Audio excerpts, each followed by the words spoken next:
हरे कृष्ण मनोहरम मनोजवन्मानतुल्य वैगं जितेन्द्रियं देवतां वरिष्ठं वातात्मजं वानरयोधमुख्यं श्रीरामदूतं शरणं प्रपद्ये। સૌ કોઈના જીવનમાં એક એવી સાંજ આવે છે કે બધું જોવા છતાં કશુંનું કામ આવે છે. સૌ કોઈના જીવનમાં એક એવી સાંજ આવે છે કે બધું જોવા છતાં કશુંનું કામ આવે છે.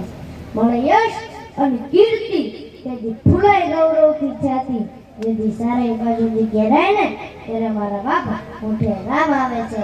તે છતાં જીવન જીવવાની એક જડીબુટી બતાવી દઉં કવિરાજ છે કે તે છતાં જીવન જીવવાની એક જડીબુટી બતાવી દઉં.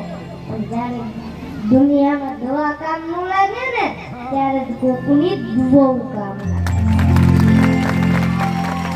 સુખ નથી 5 સ્ટાર હોટલમાં કેમ સુખ નથી 5 સ્ટાર હોટલમાં અને સુખ નથી દારૂની બોટલમાં, સુખ નથી રૂપિયાના ટોટલમાં, સુખ નથી ચીકણીની ડબ્બીમાં, પણ સાચું સુખ છે શ્રી હરિની છબીમાં.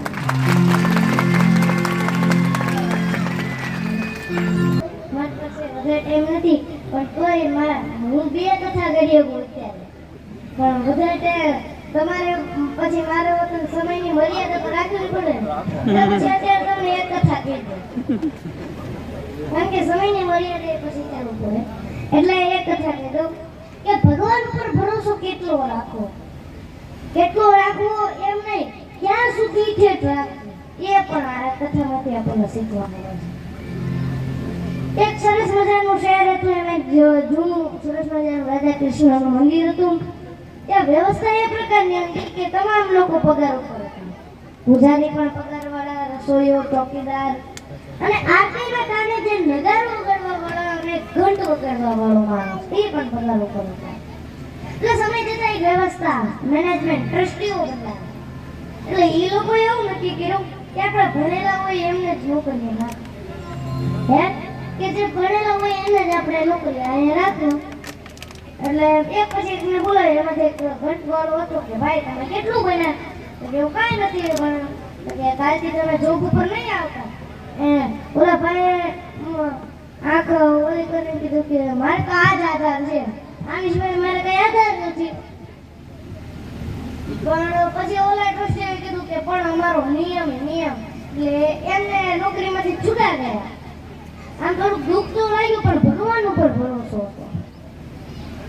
એટલે પછી ઓલા આરતીમાં ઓલા વૈષ્ણવ આવે ને એમને મજા ન આવે કારણ કે ઓલું જે વગાડતો હતો ભાવથી તાલમાં નાચતા ગાતા. એટલે જે ઓલા વૈષ્ણવોને જેમ ભક્તિનો માહોલ ઉભો થતો હતો એમાં આમ થોડુંક ડિસ્ટર્બ થયું. એટલે એ લોકો 2-4 ભક્તો ભેગા થઈ અને એને મળવા ગયા કે તું સાંજ સવાર ઘંટ વગાડવા આવ.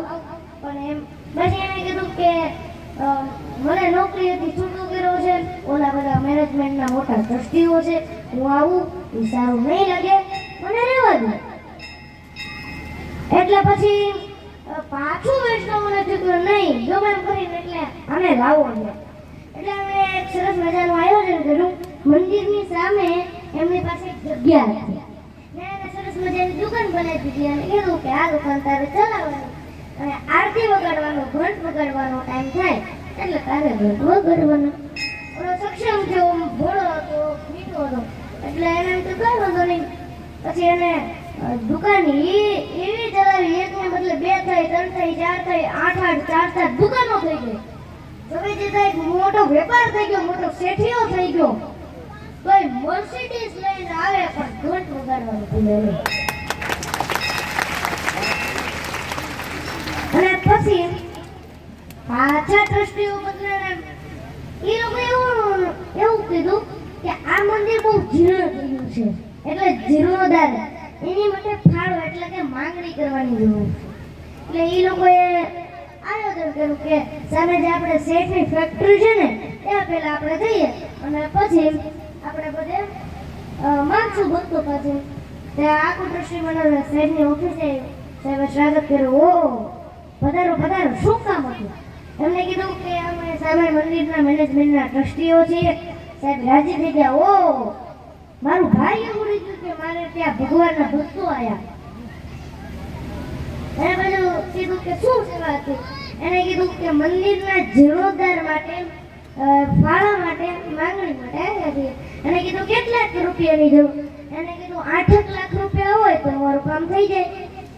એટલે સાહેબે તરત પોતાના મુને કીધું 10 લાખનો ચેક લખી નાખો. 10 લાખનો 10 લાખનો ચેક લખીને ઓલા લોકોના હાથમાં આપો. ઓલા લોકો ખુશ થઈ ગયા. હો અમારે કઈ જોવું જ ન પડ્યું. અમે કલ્પના પણ નથી કરી કે આટલા બધા રૂપિયા અમને ખાલી એક જ વ્યક્તિ પાસેથી મળી જશે. એમાંથી એક વ્યક્તિ આમ 10 લાખનો ચેક જોયો ને